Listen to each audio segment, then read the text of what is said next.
Estás escuchando Derecho a la Pasión, un espacio que te invita a mirar la abogacía desde otra perspectiva, a conocer y a escuchar personas vinculadas con el derecho, transparentes, infinitamente humanas y apasionadas con lo que hacen. Personas que nos cuentan su experiencia y nos muestran sus sentimientos. Queremos iluminar esa abogacía que no se ve y de la que estamos orgullosas.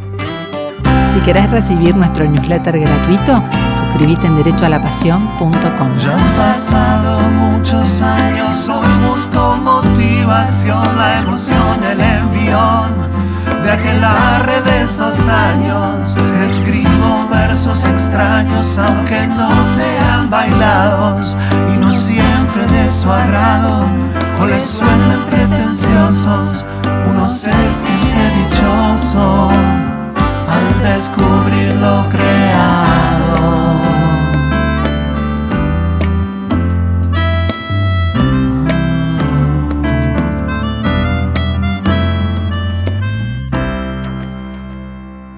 Hoy conversamos con Sebastián Picasso, juez de la Cámara Nacional en lo Civil, que nos cuenta los casos de su vida, por qué la literatura suma para escribir trabajos de doctrina y cómo es que terminó viendo un desfile del 14 de julio en París desde un lugar insólito. Bueno, hoy en Derecho a la Pasión tenemos la alegría de poder conversar con Sebastián Picasso.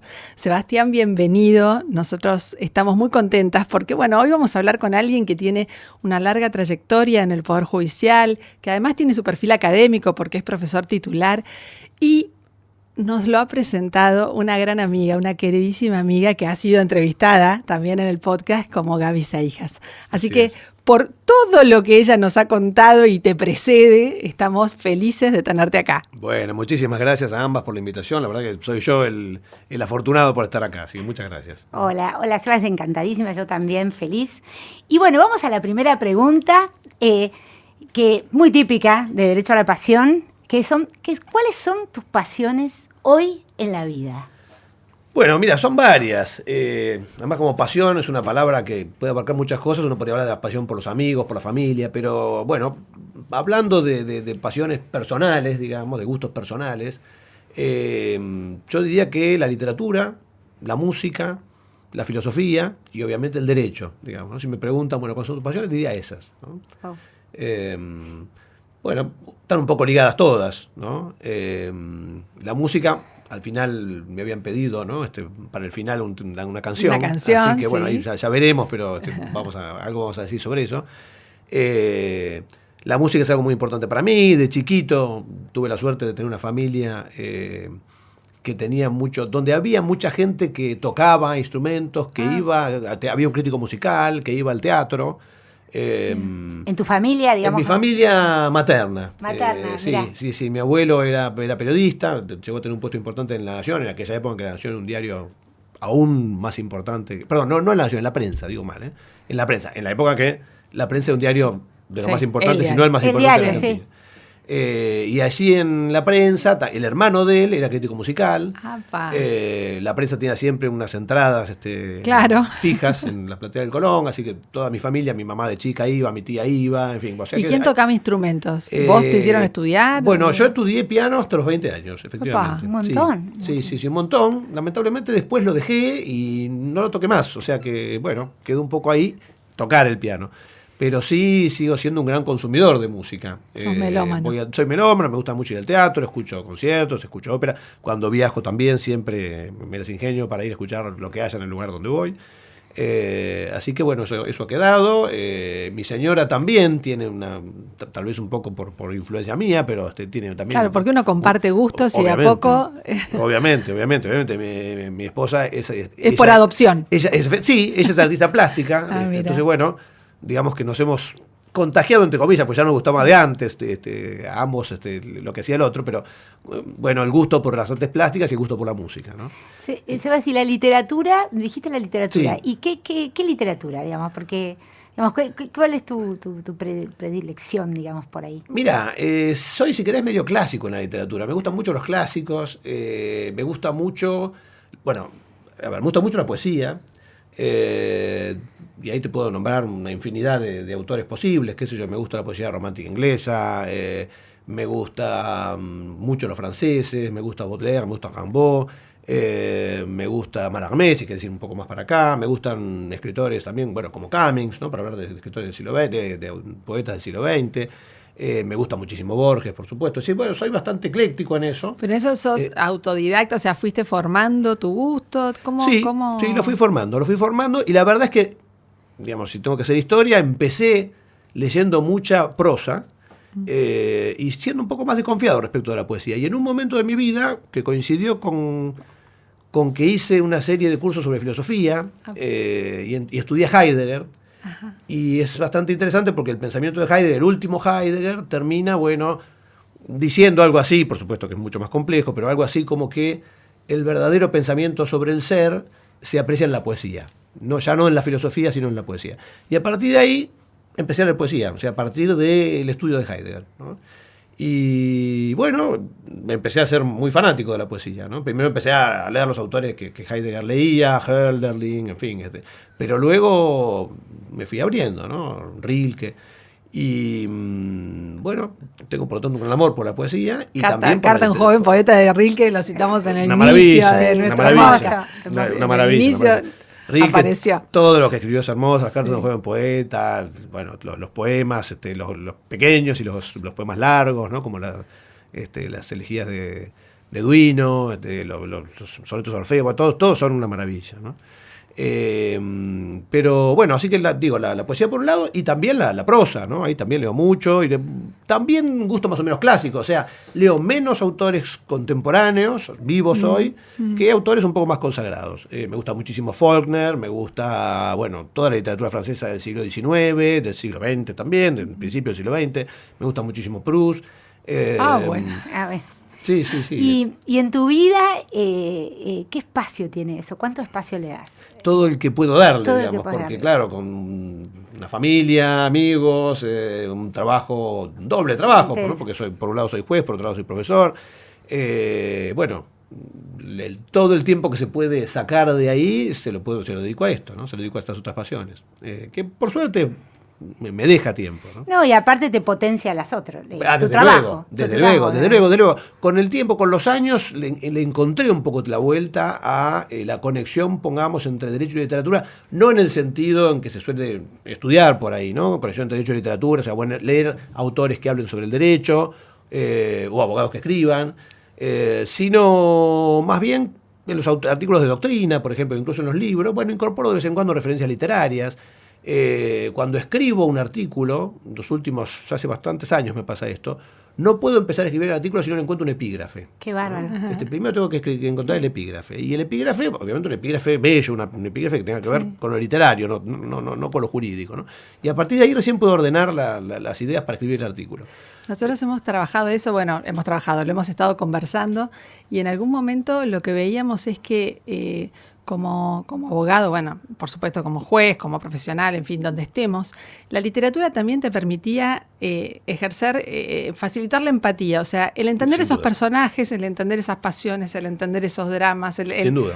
Esa psicología de los personajes también es como haber conocido en la vida un montón de otras personas. Esa es la idea de Marta Nussbaum, en realidad, en Justicia Poética. Sí, efectivamente, o sea, leyendo uno tiene más empatía con personajes que están por ahí muy distantes de lo que puede ser uno. Que no estarían en tu universo, en tu contexto cercano, digamos.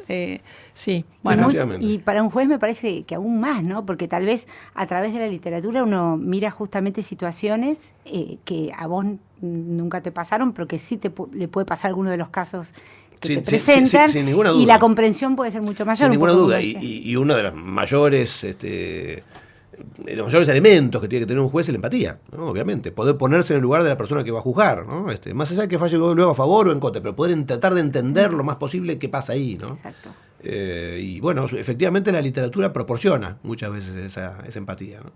Bueno, y una forma de ayudar a otros a introducirlo, esto que decís de los epígrafes, no deja de ser una invitación al lector desprevenido, que no sé, que piensa que va a leer un artículo de derecho y de golpe aparece. Mira, yo me acordaba cuando dijiste eso, en una exposición de Angélica Geli, ella hizo una cita Y pasaron los años y yo le decía, por esa cita terminé buscando a la autora, terminé leyendo, o sea, me presentaste este mundo, pero ella lo hizo como, bueno, al pasar, ¿viste? Era la expresión de uno de los personajes. Así que... No, y además, muchas veces los escritos de derecho son áridos, realmente. Sí. Y el que lo lee es un ser humano. Efectivamente. Del otro lado. No es un robot que va a leer.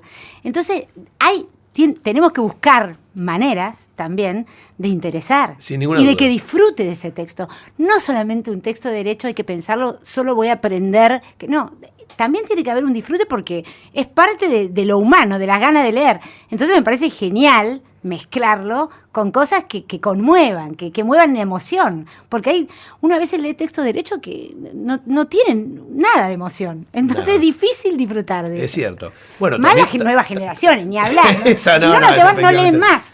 Es efectivamente así. Yo trato de mechar también algo de literatura por ahí en el texto, más allá del epígrafe, ¿no? De darle algún sentido o hacer alguna cita. Y además trato, por supuesto, de que el texto esté escrito de manera más o menos bella. O sea, Claro. que no sean solo una serie de palabras medio cargosas, sino que haya cierta belleza en el texto. Y en eso me ayudó mucho la doctrina francesa. Yo soy un gran admirador de Francia, estudié en Francia también, estudié Derecho en Francia, una parte, digamos, hice un posgrado y doy clases regularmente ahí. Y los franceses siempre han tenido un estilo, bueno, bien francés, un estilo ligero, claro, preciso, pero bello al mismo tiempo, para escribir acerca del derecho, ¿no? De hecho, en los exámenes de agregación, o sea, el examen más importante, lo que sea es un examen para ser titular de cátedra en la Argentina, una buena parte del examen es cultura general, ¿no? Le preguntan al candidato qué leyó, qué le pareció tal libro, qué opina de Racine, qué opina de tal cosa. O sea que realmente pone mucho énfasis en eso, ¿no? Es algo importante en Francia, cómo se escribe, no solo lo que se escribe, lo que está dentro del texto. Y bueno, eso un poquito lo trato de emular, digamos, ¿no? Buenísimo. Me encanta porque mencionás a los franceses y la simplicidad, pero también aparece Proust, o sea que uno ahí todo lo mete. No me hagas una sentencia como... Si hay algo así, no, como Proust seguro que no. A la recherche, no. Eso seguro que no. Ahí me hace acordar que Humberto Eco, cuando escribió Cómo hacer una tesis, ¿no? Me acuerdo de uno de los tantos consejos que da, que son todos buenísimos, en un momento dice, no seas Proust, o sea, tenés que tener puntos, punto y coma, punto aparte, la tesis no se escribe como Proust, ¿no? Tal cual. Bueno, y ya algo nos has tirado que pensamos que tal vez va para esta pregunta, pero a nosotros nos gusta saber cuál es... ¿Cómo trazarías vos las grandes decisiones que tomaste en la vida, en tu carrera profesional? ¿Y cuáles han sido las motivaciones, digamos? ¿Qué es lo que te llevó a ellas? Recién mencionaste, por ejemplo, estudié en Francia. Bueno, podría ser una. O hemos dicho que estás en la justicia. Sí. Bueno, a ver, contanos, no sé. Te cuento, mira, yo podría... A ver, la primera decisión fue estudiar Derecho y la verdad que no sabría decirte muy bien por qué. Esa primera decisión fue más intuitiva. Terminé el secundario, siempre me había gustado algo relacionado con lo jurídico. Había, digamos, mi generación es justo la generación que terminó la primaria con la dictadura y cuando empezamos el secundario volvió la democracia. Y entonces, bueno, era muy leída la Constitución Nacional, ¿no? Entonces a mí me encantaba leer la Constitución Nacional, era como algo emocionante. El preámbulo. El preámbulo, cuando Alfonsín bueno, justo en el 83, ¿no? sí, exacto. Pero yo a los 13, 14 me conocía de memoria toda la Constitución, ¿no? Y entonces, bueno, había algo ya de eso que me interesaba. Me interesaba eso, me gustaba la política, en fin, había algunas cosas, me gustaba la historia, ¿no? Cosas que podían tener alguna relación. Y cuando terminé el secundario, había algunos amigos que seguían Derecho, no sabía muy bien si... tenía claro que quería ser algo humanístico, o sea, o historia, o literatura, o letras, o Derecho, o filosofía. Incluso pensé en psicología en algún momento. Y hice orientación vocacional, que no me sirvió de mucho, pero bueno, me terminé escribiendo en la carrera de Derecho. Y la verdad es que, no tanto en el ciclo básico, sino cuando empecé la carrera en la Facultad de Derecho de la UBA, rápidamente me di cuenta de que había elegido bien, digamos, ¿no? Porque eso me gustaba, eso que estudiaba ahí me gustaba mucho. Empecé siendo ayudante alumno rápidamente, cuando di penal, primer año, terminé de cursarla y el profesor me propuso ser ayudante alumno, así que estuve todo el otro año siguiente siendo ayudante de penal. Y ese segundo año cursé obligaciones. En realidad en el segundo cuatrimestre del primer año cursé obligaciones. Y ahí también me propusieron ser ayudante. Y entonces, bueno, tuve un tiempo con ayudante de penal y de obligaciones hasta que me decidí por las obligaciones, digamos, ¿no? Me cautivó el derecho privado. Así que bueno, ahí está un poco también el inicio de mi carrera docente, porque desde entonces me enganché con la doctrina, con lo académico, y bueno, seguí la carrera docente por ese lado. Después sí, como ustedes bien dicen, por ahí la segunda gran decisión fue entrar a la justicia, ¿no? Pues yo terminé mi carrera, abrí un estudio con un par de amigos, sí. Sí, no eras el que había estudiado y entrado en tribunales siendo estudiante. No, en realidad tuve la experiencia. No, sí. Tuve un muy pequeño paso por tribunales que me duró un mes. Me mandaron a mi maestro argentino, Alberto Bueres. Yo estaba terminando la carrera y me dijo: Sebastián, tenés que ir a tribunales, y me consiguió lo que en ese momento era un trabajo no remunerado, digamos, que era muy común, ¿no? Entrar como meritorio en un acá tenemos una ex meritoria. Yo también fui meritoria. Así empezamos en esa época. Bueno, obviamente, entonces entré como meritorio, un juzgado, yo no entendía nada, porque bueno, a mí me gustaba mucho la teoría, me iba muy bien en la facultad, pero claro, ahí tenía que coser expedientes, que era algo que no me parecía rarísimo, no entendía qué utilidad tenía. Era tal cual. Era un juzgado, bueno, donde yo de repente veía que aparecía la juez, decía cosas, en fin. Estuve un mes y me fui. Me pareció raro, digamos, ¿no? Y entonces decidí, bueno, quiero poner estudio y ver qué pasa con el estudio. Pusimos el estudio, nos fue bien durante varios años. Pero siempre tuve ganas, en realidad, de entrar en la justicia, ¿no? Siempre sentía que yo me iba a sentir más cómodo en ese lugar que como abogado litigante. Y bueno, cuando en el año 2000, si mal no recuerdo, se vieron los tribunales de la ciudad, y ahí la conocí a Gabriela, precisamente, a Gabriela Seijas, se hicieron concursos para secretarios, ¿no? O sea, se concursó todo el fuero para jueces y también para secretarios. Yo me inscribí en el concurso y gané el concurso para secretario de la Cámara, en lo contencioso administrativo y tributario de la Ciudad de Buenos Aires. Yo destaco la versatilidad, porque pasamos de penal a obligaciones y ahora estamos en contencioso administrativo y tributario. Ahí tuve que estudiar bastante de derecho administrativo y tributario, ¿no? Efectivamente venían en el examen preguntas de ambas cosas. Y después en la práctica también, ¿no? Tuvimos temas interesantes de tributario. Si tuviera que hablar de tributario ya me olvidé todo, pero en ese momento estaba bastante versado en el tema. Bueno, y ahí, entré como secretario de la Sala 1 de la Cámara, tenía solo 2 salas en esa época, Gabriela era secretaria de la Sala 2, y estuve varios años, fue una muy buena experiencia, era un fuero que tenía, por supuesto, mucho de derecho público, pero también algo de derecho privado, porque la competencia se determinaba en razón de la persona, cada vez que estaba demandada la ciudad, o algún ente que dependía de la ciudad, era competente el fuero. Entonces había también muchas cuestiones de derecho privado, no solo derecho público. Fui secretario de una sala, fui secretario general de la Cámara y luego concursé para ser juez civil en la Justicia Nacional Civil, que era lo que yo realmente quería. Yo ya era profesor de obligaciones, etcétera, escribía sobre derecho privado. Así que gané ese concurso y ahí entré en la Justicia Civil, luego gané el concurso para camarista y ahí estoy, ¿no? Así que ahí hay otra decisión importante y no me arrepiento en absoluto de eso, ¿no? Claro, pues esa es la otra pregunta. Claro. Uno decidió arrancar y después fuiste afianzándote en que ese era tu lugar. Sí, estoy totalmente convencido de que ese es el lugar que me gusta, digamos, ¿no? Es el lugar que me gusta. Me gusta, estudiar las causas, me gusta fallar, y me gusta también hacer doctrina, porque ahí hay un poco una imbricación entre una cosa y la otra, ¿no? Por ahí a los colegas extranjeros, los franceses, por ejemplo, que distinguen mucho más de lo que es un juez y lo que es un profesor. Exacto. ¿No? Uno les tiene que explicar esto, ¿no? Yo soy juez y profesor.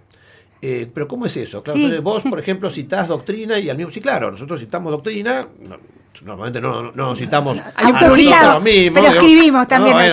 Por ahí hay una cita dentro de un mar de citas de otros autores, ¿no? Pero sí, digamos, citamos doctrina, hacemos doctrina y al mismo tiempo hacemos jurisprudencia. Y eso le resulta un poco extraño, pero yo creo que es una buena cosa, ¿no? Porque va de la práctica a la teoría y de la teoría a la práctica permanentemente, ¿no? Y permite también contrastar si la teoría es una teoría que sirve para la práctica, ¿no? Si es útil para la práctica, si es útil además para dar previsibilidad a las decisiones, ¿no? Que es una de las funciones de la doctrina. Sí, la testeás, porque si no puede haber teorías brillantes, pero después en el caso decís, la verdad que esto no se aplica. Tiene una solución que no es la deseable o es aberrante. Y a veces, efectivamente, he dicho, sí. Esto que yo digo, la verdad es que no da buenos resultados, por lo tanto habría que ver de qué manera se cambia esa idea teórica, ¿no? Entonces, es interesante también desde ese punto de vista, ¿no? Y después por ahí la tercera decisión que podría remarcar en este sentido es ir a estudiar a Francia, ir a hacer un posgrado a Francia, ¿no? Esto fue en el año 2002. ¿Y qué posgrado? Fui a hacer lo que en ese momento se llamaba un diploma de estudios profundizados, que ahora es máster. O sea, es el equivalente a un máster. De hecho, el título es máster, una maestría en Derecho Privado, en la Universidad de París 12, porque ahí estaba François Jabas, que yo había conocido unos años antes, que era un gran maestro francés y que además hablaba muy bien en español, por lo tanto era una persona que iba y venía bastante de Francia y América Latina. Y Jabas uno tenía que aplicar para ver, me gané una beca para estudiar afuera, una beca que daba el Banco Ciudad, para funcionarios y empleados judiciales.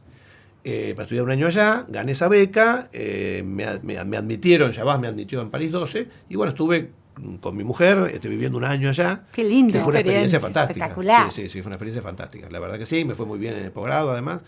Y bueno, nada, de ahí me llevé un montón de amigos, contactos, conocidos, etcétera, y una conexión con la doctrina francesa que sigue hasta hoy, ¿no? Todavía, en la medida en que yo pueda, invito gente que venga acá y ellos me invitan también para allá, así que es... Y si tuvieras que marcar una diferencia, algo que en particular te llamó la atención del cómo se enseña allá o cómo se enseñaba en ese momento, ¿qué dirías que de partir de acá?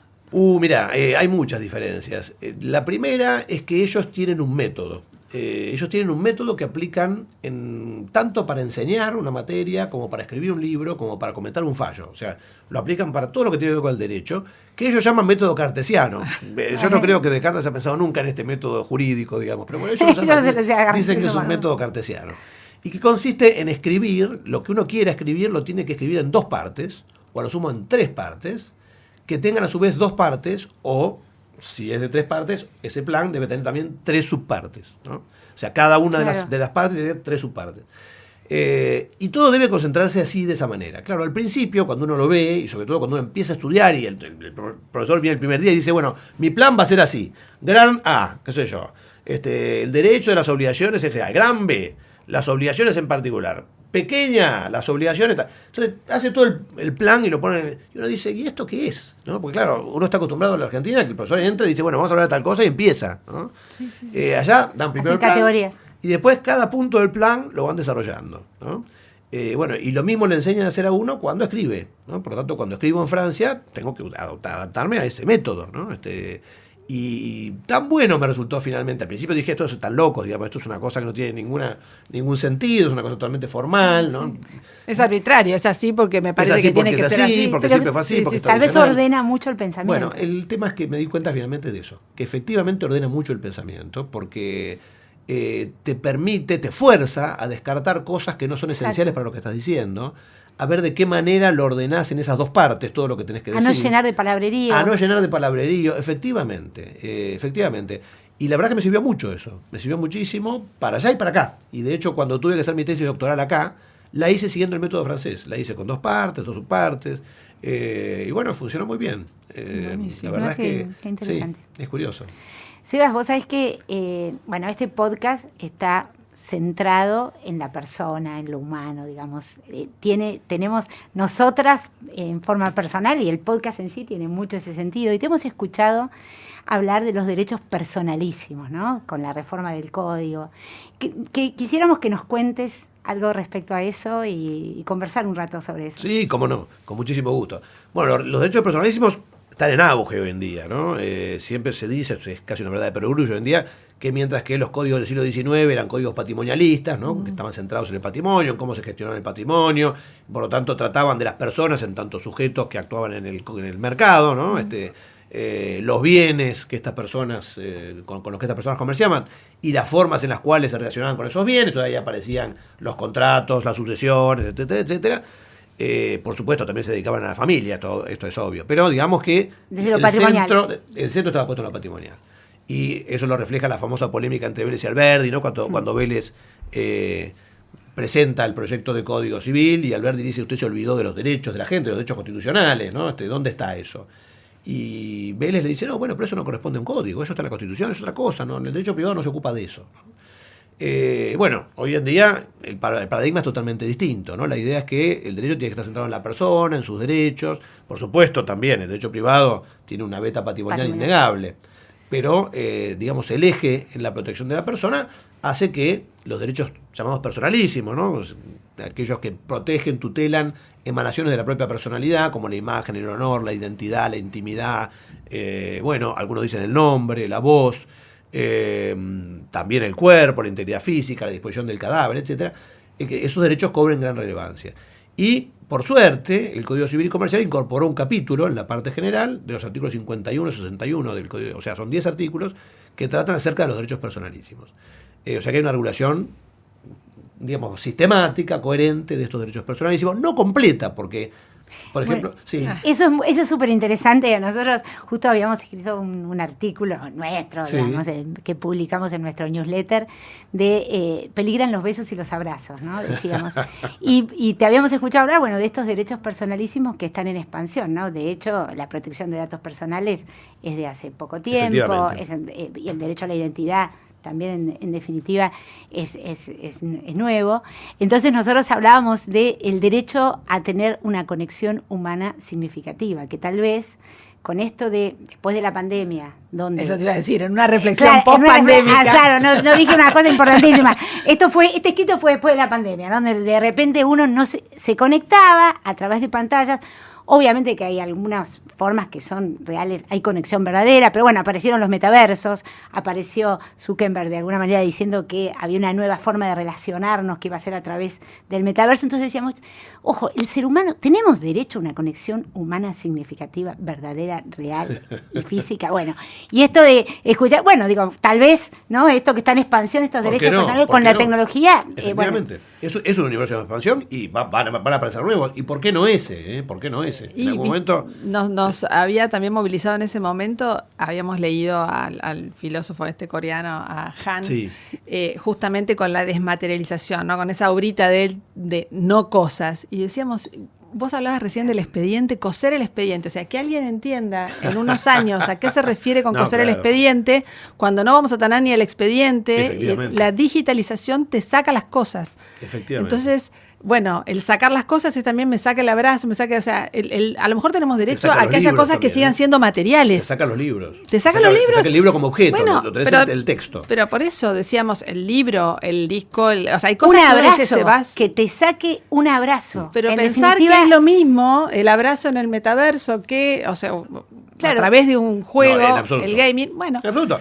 Claro, capaz que mañana alguien hace una acción diciendo tiene que quedar. Ningún metaverso. No, porque si hace 10 años atrás, o no sé, tal vez más, pero o por ahí a ser educados con contacto humano y no ser educados solo en forma virtual, ¿viste? O sea, cuando nos planteamos luego de la pandemia cómo volvemos, cómo se vuelve a estudiar, y a veces desde las instituciones inclusive se opta por no, mantengamos la virtualidad, vos decís, pero ¿no tendrán derecho esos estudiantes a tener otra interacción que no sea... Bueno, y el derecho a la pasión.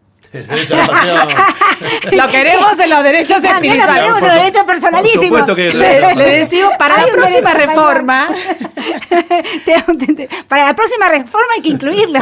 Bueno, eso también nos pareció interesante, ¿no? En tu historia, el decir, uno puede estar del lado de la academia, puede estar del lado de la justicia, pero también el participar de la creación de una nueva regulación, de una reforma tan significativa. Exacto. ¿No? Porque hablabas de Vélez y las discusiones en 1869, no es lo mismo.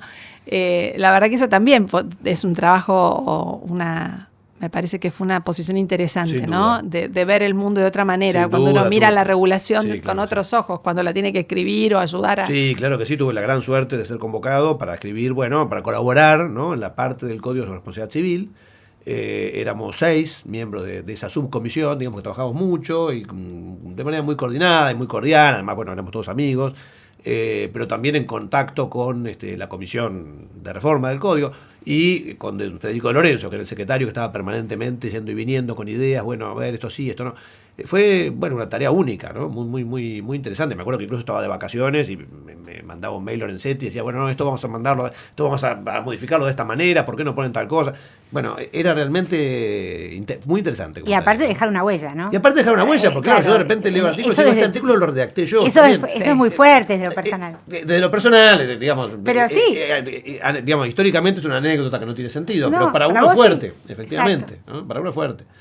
No, y así como vos tuviste ese rol en ese momento, hay un montón de gente que trabaja asesorando en el Poder Legislativo, o sea, el tener conciencia de la trascendencia, ¿no?, de ese aporte que uno puede hacer. Efectivamente. La coma importa. Mañana puede ser lo que gana un juicio, lo pierde, el cómo se interpreta, o sea, no es menor. Y después el intercambio con los otros, tanto como con los miembros de la subcomisión como con los de la comisión, acerca, bueno, ¿por qué ponemos esto sí, esto no? ¿Por qué agregamos esto? ¿Por qué lo sacamos? ¿No? Bueno, eso también genera una cantidad de discusiones muy enriquecedoras, ¿no? Efectivamente, sí, tal cual.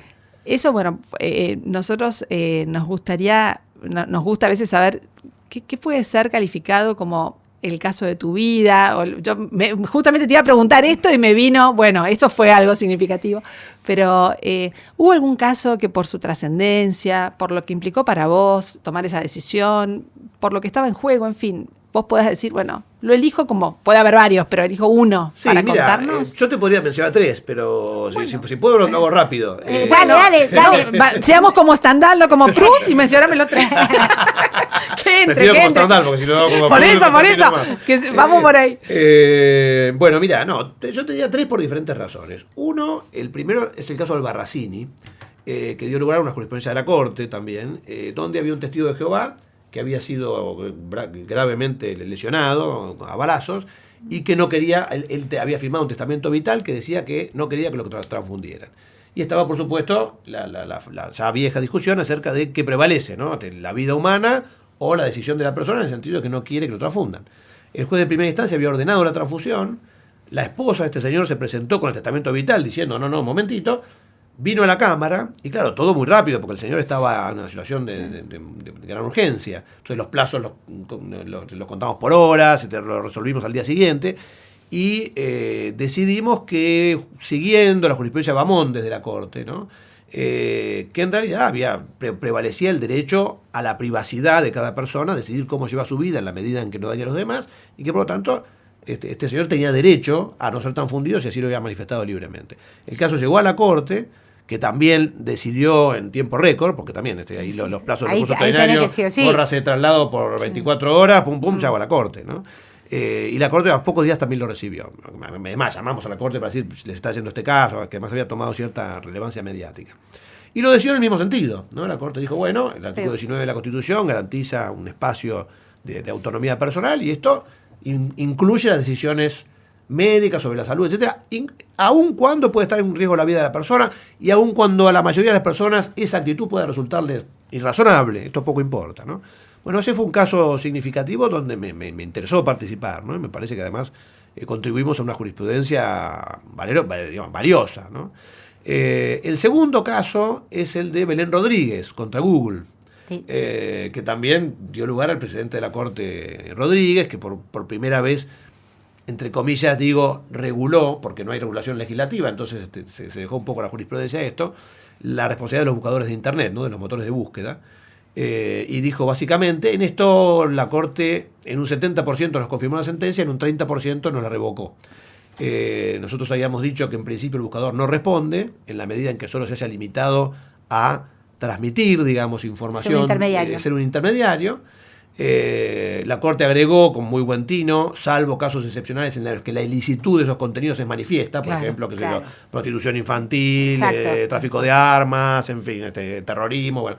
Pero habíamos condenado a Google diciendo, bueno, sin embargo, tienen una base de datos de los thumbnails, digamos, de imágenes, que ya no quedan en los sitios, sino que son almacenados por el propio buscador. Y ahí sí, este buscador se convierte en administrador de la base de datos, y entonces debe responder por la elección de la imagen. Esto lo habíamos tomado de una jurisprudencia de la Corte de Casación francesa, y 2 de los ministros de la Corte de entonces votaron en disidencia, apoyando también esta posición nuestra. Exactamente. Hoy en día, como están 2-2, en realidad no sabremos qué van a decidir la próxima vez sobre esto, ¿no? Porque tanto Lorenzetti como Maqueda mantuvieron esta idea en los fallos subsiguientes que hablaron del tema. Así que hoy están empatados, veremos qué pasa cuando se suscite nuevamente esta cuestión. Así que bueno, ese es otro caso de trascendencia institucional que nos interesó mucho, que me interesó a mí y a mis colegas particularmente participar ahí. Yo hice el primer voto en ese expediente en la sala. Y finalmente un tercer caso, que no es famoso ni nada por el estilo, pero donde me dio a mí gran satisfacción, digamos, participar, Era el caso raro, digamos, casi de una novela, precisamente podría ser una novela francesa del 19, por ahí de Balzac. Un señor de mucho dinero se casa con una señora divorciada en primeras nupcias en el Uruguay. En la época en que en la Argentina estaba prohibido el divorcio vincular, ¿no? Se casan, tienen vida marital durante muchísimos años. La señora aparece en muchos libros como la mujer de este señor, él la presenta socialmente como su señora. Él se muere y ella lo acompaña en su última enfermedad. Y cuando fallece finalmente, en su testamento, bueno, le hace un legado, le ordena a su albacea que le dé una suma periódica y le deja una carta. Y dice: querida, como sabrás, nuestro matrimonio es nulo. Te he dejado dinero para que solvente tus necesidades, pero si haces mucho problema, bueno, esto puede peligrar. Más o menos este es el tenor de la carta, ¿no? La señora dice: ¿cómo nulo? Bueno, resulta que en el medio había habido un juicio iniciado por el señor de nulidad del matrimonio, donde se había presentado un escrito con la firma de la señora, con una firma puesta arriba del será justicia. Todos sabemos que normalmente se pone será justicia y la firma va abajo. Bueno, acá había quedado arriba, porque bueno, se nota que la habían mecanografiado y no habían llegado. Pero pedían la nulidad de común acuerdo. Él pedía la nulidad del matrimonio diciendo que la señora, en realidad, bueno, que ese matrimonio no era válido en la Argentina, ¿no? Y que la señora se había divorciado bajo una ley que no permitía tampoco el divorcio vincular, y por lo tanto ella no podía casarse con él, y por lo tanto ese matrimonio era inválido. Y que él era inocente, bueno, no sabía nada de esto, ¿no? Y bueno, la señora, por supuesto, viene en un juicio pidiendo la nulidad de ese juicio y de la sentencia, ¿no? Un caso de cosa juzgada írrita. Y había indicios, pero no eran tan claros los indicios. El juez de primera instancia rechaza la demanda, ¿no? Y nosotros damos vuelta a la decisión y nos agarramos de varios indicios que yo creo que eran totalmente pertinentes. Uno era la carta, ¿no? Que era decir, bueno, si la señora tan mansamente había aceptado... No hacía falta notificarla por una carta. Decirle cómo sabrás. Exacto, ¿para qué? Y no hagas lío porque si no vas a tener consecuencias.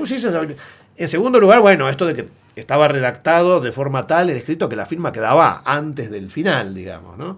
Después había también prueba de que el escrito había sido redactado con una máquina de escribir probablemente la misma, muy probablemente la misma que se había usado para redactar la demanda. O sea, había una serie de presunciones, esos y otros, de indicios, digamos, que nos llevaron a la presunción de que efectivamente tenía razón la cónyuge y decretamos la nulidad de ese juicio, ¿no? Así que bueno, ahí me sentí... Ella pudo heredar lo que le correspondía. Pudo heredar lo que le correspondía, exacto, ¿no? Efectivamente. Y ahí me vino a ver fue satisfactorio. Bueno, siempre ocurre eso. El letrado de la señora, el doctor Loña, además una persona muy, muy reconocida jurídicamente, para decirme que realmente él sentía que el tribunal había hecho justicia y que nos quería agradecer porque no era un caso fácil. Bueno, así que, digamos, esto fue después de la sentencia, ¿no? Lo recibí, me vino con esto y me quedé con una gran satisfacción, ¿no? Por ese caso que era difícil y que creo que lo resolvimos bien, ¿no? Qué lindo, Sebas, porque eso tiene el ser juez, ¿no? Que tiene pocas otras actividades dentro del derecho, uno puede tener esas sensaciones, ¿no? Que yo lo veo parecido a veces al cirujano, ¿no? Al médico cirujano, porque en definitiva lo que hace realmente resuelve o entrega justicia, ¿no? Llega a un final concreto. A veces uno en la profesión de abogado hace un escrito que después sigue, que después no sabes qué pasa, pero el juez, con todo lo bueno y toda la responsabilidad que eso implica, tiene este tipo de cosas que la verdad me da efectivamente. Te entiendo que debe ser muy movilizante. Es muy gratificante cuando uno siente que resolvió bien un expediente, que hizo justicia, digamos, ¿no? Sí, y aparte el no esquivar la dificultad, porque a veces también uno, qué sé yo, hemos comentado a veces que las fórmulas, las planchas, los requisitos formales, claro, como a veces ayudan me saco cosas encima, y otra es la de, bueno, me hago cargo de que acá hay algo que requiere a lo mejor un análisis distinto. Pero bueno, gracias por estos este relato. Hermosa, muy buena síntesis de 3 fallos bien diferentes, aparte. Genial. Bueno, muchas gracias. O sea que lindo fui más mosaico. frontal que... Muy. Me faltaba el acápite de cada uno y ya está. Entre paréntesis, son todos mis escritores favoritos. Bien, sí. Entonces. Seguimos el estilo. Otra cosa que queríamos saber es, ¿cuáles fueron tus maestros referentes? Mira, algo dijiste. Tuve varios. Yo podría mencionar que yo Atilio Alterini o Aida Querelmácher de Carlucci. Pero mis 2 grandes maestros son, digamos, en Argentina, Alberto Hueres, y en Francia, François Chabas, con quien fui a hacer los dos ya los había mencionado. No podían no colarse. Efectivamente. A Hueres lo conocí siendo yo estudiante todavía, era ayudante alumno en su cátedra de obligaciones, y un día me lo presentaron en un congreso en Junín. ¿Vos jovencito? Yo era recontra, sí. ¿Y quién había sido tu profesor, del que eras ayudante alumno? Bueno, yo era ayudante alumno de Boragina, Mesa y Agoglia, 3 profesores de la cátedra de Bueres, que siguen siendo profesores hoy en día, que escribieron muy buenos libros sobre derecho civil, y que tuvieron la gran generosidad de invitarme al congreso y de presentarme a Bueres, ¿no? Y enseguida nos llevamos muy bien. Yo, bueno, obviamente tenía una gran admiración por él, le dije unas pocas palabras, pero charlamos un ratito. Y con el tiempo, bueno, fuimos charlando cada vez más. Él era en ese momento camarista en la Cámara Civil, yo lo iba a visitar y charlábamos. Y bueno, fue él el que finalmente me sugirió entrar a la justicia en ese mes extraño que tuve, donde después me fui de la mesa de entradas.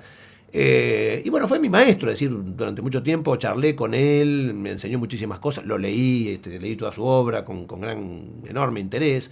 Él me iba además diciendo, bueno, para esto tenés que leer a tal autor español y para esto tenés que leer a tal francés. Realmente me esos son mucho, maestros, ¿no? Porque te van guiando, ¿no? Efectivamente. Y yo, bueno, iba descubriendo, ¿no? Iba descubriendo cosas que no hasta entonces ni se me ocurrían, ¿no? Relacionadas con el derecho. E iba descubriendo la fineza que puede tener la doctrina, ¿no? O sea, no solamente decir, bueno, esto debe interpretarse como que A, B, C y ya está, ¿no? Sino que puede haber detrás de eso un aparato conceptual muy importante, ¿no? De hecho, hay varios autores que dicen, bueno, una de las conexiones entre la filosofía y la doctrina jurídica o la dogmática jurídica es esa, que finalmente hay una construcción conceptual en la doctrina que es similar a cuando se construye un sistema filosófico, por supuesto de otro calibre, de otro nivel, ¿no? Bueno, esto lo pude apreciar mucho gracias a Bueres, a sus escritos y a sus enseñanzas y a todos los autores a los que él me derivó, ¿no? Después terminé escribiendo con él, además, varios trabajos, terminé, bueno, coordinando partes del código comentado de él, en fin, hicimos muchas cosas juntos y fue, por supuesto, el director de mi tesis también, ¿no? Y en cuanto a Shabás, yo lo conocí también gracias a Bueres, en un viaje, yo era todavía estudiante, fui a París, y Bueres me dijo, andá a visitarlo a Shabás, de parte mía. Le toqué el timbre, Shabás me atendió. Era un señor que tenía un triplex en una de las zonas más cotizadas de París, wow. De cuya terraza se podía ver, y de hecho tuve el privilegio de estar ahí un 14 de julio viendo los fuegos artificiales en la Torre Eiffel, que estaba ahí nomás. Planazo. Planazo. Qué bueno, ¿viste? Si hubiera sido derecho de la moda, te creía, pero me hablas de Shabás, digo, bueno. Que era una persona enormemente amable, enormemente culta. Otra vez, volviendo a la novela, yo diría un personaje, eso me lo dijo un compañero del posgrado que hicimos allá, pero que era lo pintaba de cuerpo entero, salido de una novela del siglo XIX, ¿no? O sea, un personaje que podría haber salido. Sí, no, absolutamente. Shabás era una persona, además, digamos, el continuador de la obra de los hermanos Mazó, ¿no? Grandes civilistas franceses y además grandes personajes, ¿no? Él también me contó varias historias sobre los Mazó, entre otras cosas que habían formado parte de la resistencia francesa, o sea que mientras enseñaban y qué sé yo, también tenían un taller clandestino donde imprimían cosas. Qué lindo. Está bueno para que los chicos cuando vean las notas al pie digan, los hermanitos Mazó se las traían. No, impresionante, muy bien. Absolutamente impresionante. Así que bueno, también de François aprendí un montón, o sea, ahí me conecté apenas con él, pero cuando fui a hacer el posgrado él me admitió con mucho gusto y bueno, me destaqué en el posgrado, la verdad que él además me dio una gran mano, dirigió mi tesina del posgrado y me dio además la sorpresa que cuando terminé, digamos, y me fue muy bien con la tesina, me preguntó si la quería publicar y fue mi primera publicación en Francia, ¿no? ¿Vos con el francés ya habías estudiado acá en Argentina? Sí, había hecho la Alianza Francesa completa. Claro. Había estudiado 10 años de Alianza Tenía Francesa. esa ventaja enorme, claro. Sí, de todos modos, la primera vez que me senté a escuchar una clase dije no entiendo nada, ¿no? O sea, pese a eso dije acá no voy a entender nada. ¿Qué hice? ¿Qué hice viniendo acá? Porque no entendía, estaba muy nervioso y no entendía bien todo lo que se decía y porque además el plan en 2 partes y 2 subpartes era chino básico para mí. Estaba todavía entendiendo que era la A grande, A chica. Entonces, bueno, una cosa que dije, chao, ¿para qué? ¿No? No, con el tiempo. Pero acá te había gustado el francés, habías estudiado. Sí, acá eso también es una herencia de mi familia materna, claro, ¿no? Porque... el amor por Francia y por el francés. Por varias cuestiones, porque en Francia estaba el humanístico, porque en Francia estaba el iluminismo, porque mi madre se crió de chica durante la Segunda Guerra, y Francia también, bueno, la idea de la libertad contra los nazis, ¿no? Había una serie de cuestiones ahí asociadas que circulaban mucho en mi familia, ¿no? Y bueno, yo también... ¿Estudiaste en la Allianz? Estudié en la Allianz, estudié porque qué sé yo, o sea, A los 8 años dije que quiero estudiar francés. Ay, qué bueno. Y bueno, fui a la Allianz. Primero tuve una profesora particular un año, después fui a la Allianz. Hice 10 años, porque primero hice un método para chicos, después hice el método para grandes. Así que, eso fue qué bueno. Una muy buena, también una muy buena decisión. Buena decisión, porque además, más allá de que en esa primera clase dijera, ¿qué hago acá? Te abrió también esa posibilidad. No, y la cosa esta de que todo suma en la vida. Uno hace cosas, aprende algo y tal vez parece que no tiene nada, no es nada productivo en ese momento. ¿Por qué lo hago? ¿Qué sé yo? Porque me gusta. Pero resulta que después eso, tal vez es de las cosas que más diferencial te da. Efectivamente. Entonces eso uno con los chicos, con nuestros hijos que están en edades o de facultad o terminando la facultad, uno les dice, no, voy a estudiar italiano, me decía mi hijo, pero porque me gusta, no sé por qué. No importa, estudia italiano. Ya vas a ver, claro, a vos te gusta, vas a ver cómo le vas a encontrar. Claro que Acá tenemos un ejemplo. Claro que sí. Clarísimo de eso, ¿no? Es así, tal cual. Y vos sabés que, cuando estaba en la tesis, cuando estaba en la competencia para ganar la beca, para ir a Francia, había 3 posibilidades, ¿no? Estaban los que hablaban francés, para ir a Francia, los que hablaban inglés, que podían elegir normalmente ir a Inglaterra o a Estados Unidos, que ahí había pila de gente, digamos, y los que hablaban alemán, para estudiar en Alemania. Ahí se presentaron 2, 3, 4, o sea, no se llegó ni a la final, porque se decidió antes, había muy poca gente que hablara un alemán con la suficiencia necesaria para ir allá, ¿no? O sea, alguien por ahí un día dijo voy a estudiar alemán y resulta que terminó ganando más o menos fácilmente una beca para estudiar en Alemania, ¿no? Está la historia de Steve Jobs, que dice que él estudió caligrafía cuando decidió irse de la facultad, porque no terminó la facultad, dice, no, voy a hacer un curso de caligrafía, y porque le gustaba la caligrafía, hizo el curso de caligrafía y después el logo de Apple aparentemente sale de esa habilidad de él que había aprendido en ese momento. Digo, bueno, son cosas que uno va haciendo y que después en algún momento capaz que es un diferencial aparte. Y bueno, esto tiene que ver con otra cosa que te queríamos preguntar, que es para vos, sos docente, ya tenés toda una trayectoria en nuestra profesión, ¿qué es lo que te parece que se necesita cada vez más en la formación de los abogados y abogadas? Es decir, la habilidades, conocimientos. ¿Qué es lo que hoy te parás? Hoy sí decís, el día después me pongo con el diario del lunes y digo, ¿qué necesitaríamos incorporar? Bueno, mira, yo te voy a dar una respuesta que por ahí no es la que normalmente se da, ¿no? Porque normalmente la gente dice, bueno, lo que necesitan son habilidades tecnológicas, ¿no? Entonces, es muy importante, y por supuesto que es importante, que los abogados estén en contacto con lo que se viene, que es un mundo cada vez más tecnologizado, donde está el metaverso, ¿no? Del que hablamos hace un rato, donde están los smart contracts, donde están los autos electrónicos, automáticos, y los robots, toda una serie de cuestiones que vienen, ¿no? Esto sin duda es necesario saberlo porque el abogado tiene que estar plantado en el mundo en el que vive y esto forma parte del mundo contexto. Y es el contexto y es lo que se viene además, ¿no? Cada vez va a haber una profundización mayor. Hace muy poquito estuve en un hotel en San Luis donde había 2 robots, uno servía la comida, por ejemplo, y el otro estaba en la recepción, ¿no? 2 robots, y robots que se movían, se articulaban, cosas muy extrañas, pero cada vez más se va a ver venir esto, ¿no? Ahora, esto sin duda, me parece que el abogado no puede estar descontextualizado de su tiempo. Ahora, yo creo también, y en esto también soy clásico, digamos, que lo que el abogado no puede perder, y por ahí a veces, lamentablemente, todos vamos perdiendo, es su conexión con lo humanístico, ¿no? Con la cultura clásica, con el estudio de la doctrina, ¿no? Y con una perspectiva histórica, además, de lo que fue el derecho, de lo que es el derecho, etc. Y esto, digo, a veces, no siempre aparece bien en los estudios de derecho, ¿no? En eso cambió mucho el perfil del abogado. Yo me acuerdo que Attilio Alterini, cuando yo era joven, me decía, los abogados sabemos un poco de todo, ¿no? Sabemos un poco de sociología, un poco de filosofía, un poco de economía, ¿no? Un poco de política, un poco de psicología. Y cuando él lo decía era cierto, porque el abogado era la persona que tenía un saber humanístico, ¿no? Tenía un saber humanístico. Y de hecho, estaba lleno de libros en francés que se vendían acá, y ahora están todos en la librería de Plaza de la Valle porque nadie los lee, ¿no? Entonces, los pocos que sabemos francés los vamos comprando, pero en esa época era común tener libros en francés en las bibliotecas, etcétera, ¿no? Yo creo que se ha perdido un poco eso y me parece que sería importante retomar esa idea de que el abogado tiene que ser un humanista, una persona que conozca, no en profundidad, pero que conozca un poco de historia, un poco de filosofía, ¿no? Un poco de política, un poco de economía, y que tenga por lo tanto su saber, digamos, un poco de literatura, ¿no? Precisamente por este tema de la empatía, etcétera, ¿no?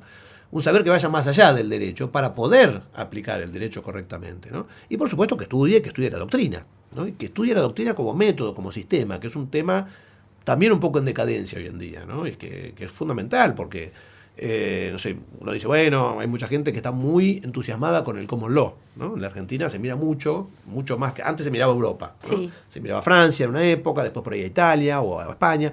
Ahora se mira mucho al common law. El common law es una gran tradición jurídica. De hecho, yo he dado clases allá y he quedado maravillado por la forma en la que dan clases. Pero bueno, es otra tradición jurídica. Digamos, cuando uno va a un juez en Argentina o en Francia o en Italia o en España, lo primero que dicen no es, mira, en el precedente tal se dijo tal cosa, entonces yo invoco eso para acá. Sino que agarra un artículo del Código Civil y dice, el artículo tal dice tal cosa. Y esto es interpretado por la doctrina de tal manera. Entonces usted me tiene que dar la razón porque acá se cumplen los requisitos que de acuerdo a los autores autorizan la aplicación de este artículo. O sea que es necesario seguir pensando en términos de la doctrina, ¿no? Y esto a veces se pierde un poco de vista, me parece a mí. Me quedé sin palabras. No, sí, la verdad que coincido. Las nuevas generaciones en eso están por ahí, no tienen el valor, no le dan valor a eso. Quizás sí están muy inclinadas a las nuevas tecnologías y tal vez las currículas de las universidades habría que volver a mirarlas, ¿no? No me cabe duda. Porque están tal vez muy focalizadas al derecho y no a todo ese contexto, ¿no? Del derecho. No me cabe duda. Bueno, lo cual no obsta a... Digo, lo tecnológico, sí, esto es lo que se viene, no. esta es la realidad que se viene. Uno no puede estar Pero es cierto que cuando vos te cuentan la historia, cuando entendés el porqué del sistema, o sea, hace unos meses en un posgrado, o sea, un profesor que nos fuimos hasta cómo se estudiaba en Chuquisaca, o sea, y ese remontar, la gente no fue reacia, o sea, es como que esto vas viene de entonces. Pero es cierto, o sea, eso también como profesores, acá yo me hago cargo de mi parte, es cierto que es como uno transmite, ¿no? Para seducir y para que el otro entienda de otra manera, no es te pego la norma, repetime el artículo, sabeme cuál es la jurisprudencia, sino para entenderlo y bueno, y darle un sentido distinto. Bueno, y otra cosa que queríamos preguntarte, ¿hay algo que te gustaría aprender ahora y que tenés pendiente? Sí. Sí, varias cosas, pero yo por ahí pensaría en dos. Por un lado, me gustaría aprender alemán. Yo hablo muy bien el francés, hablo bastante bien el inglés. Y alemán estudié un año solamente. En un momento en que, bueno, la escuela de idioma de al lado de mi casa tenía un curso de alemán a las 7:30 de la mañana, así que iba ahí antes de ir al trabajo. ¿Te gustan los idiomas? Me encantan los idiomas. Y hice un año de alemán y al año siguiente discontinuaron ese curso y ya me quedé sin seguir. Una lástima porque había enganchado mucho con el alemán. Así que me gustaría en algún momento poder estudiar alemán y me gustaría retomar el piano. Como les dije, dejé a los 20 años. Nunca más toqué y es una asignatura pendiente. ¿Y estudiaste como 10 años? Estudié como 10 años, sí. Wow. Y tenés piano en tu casa, porque también eso bueno, a veces es un instrumento... Sí. Ese es el tema. Me compré un teclado, pero de esos teclados que son exactamente, digamos, suenan exactamente como el piano, pero tienen la misma densidad en las teclas que el piano, digamos. Así que ahí lo tengo, en la pandemia un poco dije, bueno, esta es la mía, lo saqué, dije, ahora voy a volver. No eras vos el de los balcones, que todo el mundo aplaudía. Empecé de vuelta a tocar algunas partituras, pero la verdad es que después en la pandemia hubo tanta cosa que hacer finalmente que tampoco pude cumplirlo. Pero bueno, son dos asignaturas pendientes. Muy lindas. Bueno, y ahora ya vamos cerrando. Sebastián, te queríamos preguntar, esta pregunta nos encanta. Si tenés alguna conversación inolvidable que nos puedas compartir. ¿No? Mira, la verdad es que no sé si hablar de una conversación en particular. Sí recuerdo conversaciones con personas que a mí me cambiaron mucho, digamos, ¿no? Desde conversaciones con mi tía cuando yo era chico y hablábamos por ahí de música o de historia, a ella le gustaba mucho la historia y me dio también un gran gusto por eso, por la historia, o por la música. Hasta, bueno, en un momento en que hice varios cursos de filosofía con un profesor, Raúl Sardeiras, hace unas décadas, donde estudiábamos algunos autores, estudiamos a Heidegger particularmente, y eso también fue esa conversación, porque finalmente esas clases eran conversadas, digamos, ¿no? Íbamos leyendo los textos de Heidegger y luego íbamos comentando qué le parecía a uno, qué le parecía al otro, y bueno, ahí se iba armando un poco el sentido, ¿no? Eso realmente fue muy importante para mí porque entre otras cosas me abrió la poesía, como les dije, ¿no? Y luego, por supuesto, conversaciones con mis maestros, tanto con Bueres como con Jabás. Jabás era una persona extremadamente culta, además de un gran jurista, y se podía hablar de Proust y de lo que fuere, digamos, ¿no? De poesía francesa, de poesía española, y esas conversaciones eran realmente un placer, ¿no? Mezclaban también el derecho con estas otras cosas, ¿no? Entonces, bueno, fueron todas conversaciones que me marcaron, que me hicieron crecer, que me hicieron interesarme por cosas. Shabazz, que lamentablemente falleció no muy grande, a los 70 apenas. Una de las últimas veces que nos vimos me regaló un libro, que es la poesía, una selección de poesía francesa que hizo Georges Pompidou, ¿no? El ex presidente de Francia. Además era una persona muy culta. Hizo una selección de la poesía francesa desde la Edad Media hasta la actualidad, ¿no? Hasta el momento en que él hizo el libro. Y Shabazz no solamente me dio el libro, sino que me lo dio anotado por él. Es decir, había hecho papelitos, era una persona que no escribía a máquina. ¡Qué valor! Bueno, ese es el regalazo. Sí, absolutamente, sabía cómo guardo eso, ¿no? Y cómo de vez en cuando es lo incunable. hablo. Y leo el poema y leo lo que él puso. Entonces, en cada poema él había puesto unas anotaciones, ¿no? Léalo por tal cosa y por tal otra. Fíjese la cadencia en el verso tal, etcétera, ¡Qué espectacular! No, una maravilla total. Lo guardo como un gran tesoro, ¿no? Eso, efectivamente. Qué lindo. Bueno, yo creo que en estas cosas estamos viendo algo que nos contó nuestra amiga en común, porque todo lo que nos has contado en relación, ahora mencionás a Shabazz, pero a otras de las personas con las que nos presentaste hoy en la mesa, tiene que ver con alguien que forja vínculos, ¿no? O sea, sin duda. Decís que estudiaste en aquel momento y sin embargo que ese maestro que conociste en ese contexto termina haciéndote este regalo, quiere decir que efectivamente has trabajado esos vínculos que para nosotros es tan importante. Yo te diría que decimos siempre que es una de las habilidades que el profesional no puede dejar de tener, ¿no? Ser un buen constructor de vínculos y de afectos, ¿no? Bueno, ahora viene el segmento musical y para eso le vamos a dar la bienvenida al doctor Música. Hola, Daro. Hola, Gaby. Hola, Darito. Hola, Pauli. Hola, Seba. ¿Cómo estás? Bien. Bueno, sabés que este segmento tiene que ver con que nos cuente cada invitado cuál es su canción favorita y tratar de aportar algo, un comentario, algo relacionado con la música. Contanos lo que vos elegiste para traer hoy. Bueno, mira, en realidad yo no elegí propiamente una canción, sí, finalmente, digamos, podríamos decir que es una canción, pero elegí un área de ópera. Porque a mí me gusta mucho la ópera, me gusta particularmente esta ópera, Tosca, de Puccini, y el área que elegí, que se llama Visidarte, que es un área que canta Tosca en el segundo acto de la ópera. Bueno, es muy bella por empezar, de una gran belleza. Mi versión preferida es la de María Callas, y expresa muchas cosas. Tendría que contar, no sé si tengo tiempo, muy brevemente, el porqué de esta elección, el porqué de la elección de la ópera y del área, ¿no? La ópera Tosca transcurre en un momento histórico, en el cual Napoleón está por invadir los estados pontificios, y entonces hay una guerra así, bueno, como trasfondo.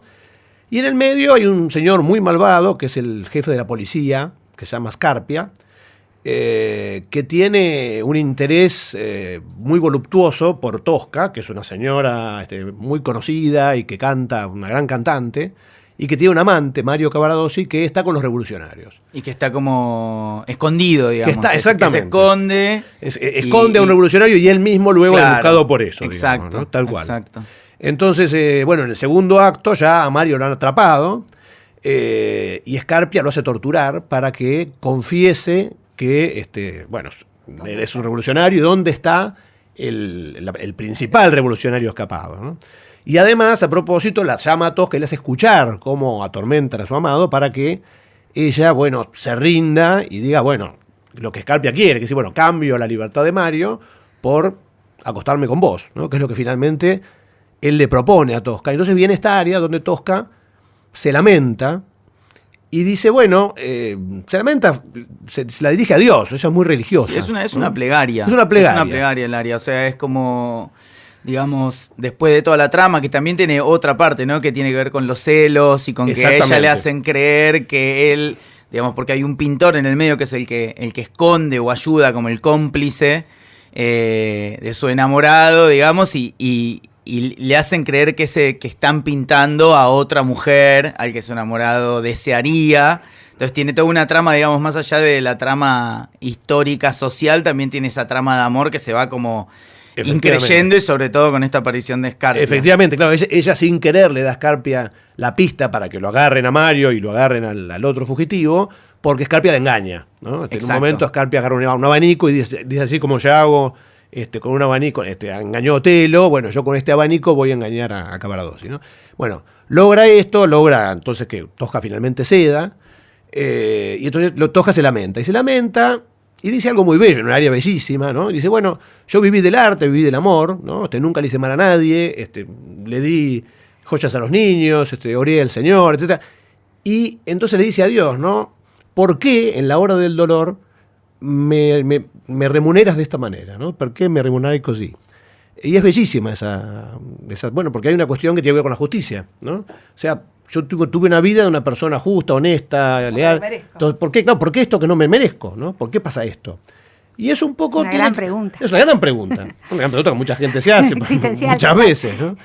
Y que también tiene que ver con la justicia entendida más como la entendemos nosotros los que nos dedicamos al derecho, porque ahí Scarpia estaba abusando de su posición, ¿no? de poderoso, estaba, bueno, torturando a una persona sin derecho, bueno, estaba violando una serie de reglas, ¿no?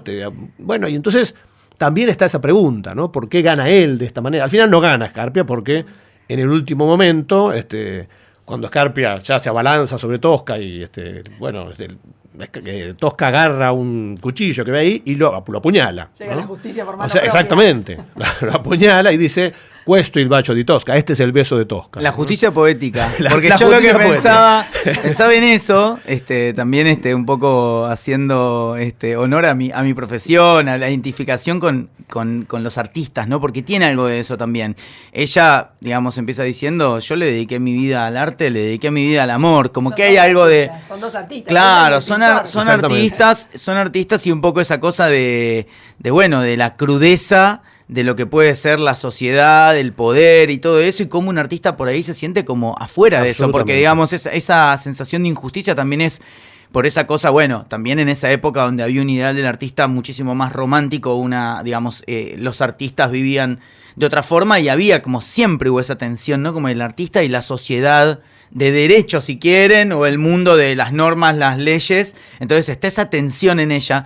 Y vamos a ver un poquito de qué está construido o cómo está construido este clima. Es un clima, obviamente, como lo explicaba Sebas, bastante desgarrado y tremendo. Es una de las áreas de ópera más famosas y también creo que ha quedado como una canción muy, muy triste, ¿no?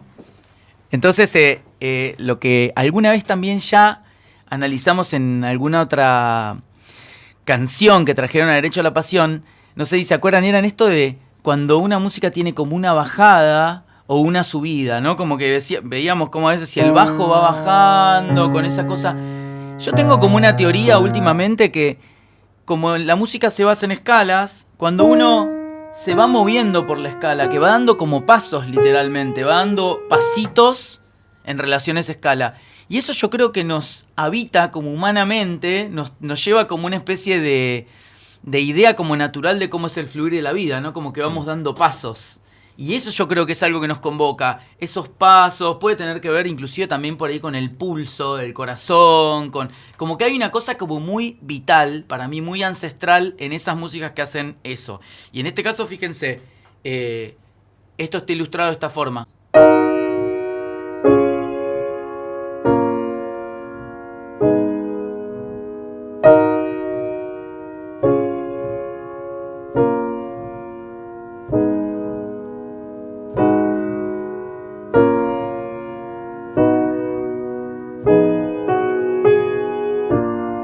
Llega como un clima de tensión que justamente se detiene en la tensión, ¿no? Como construyendo ese clima. Pero fíjense esa cosa como medio como inestable, ¿no? Que se está como moviendo permanentemente.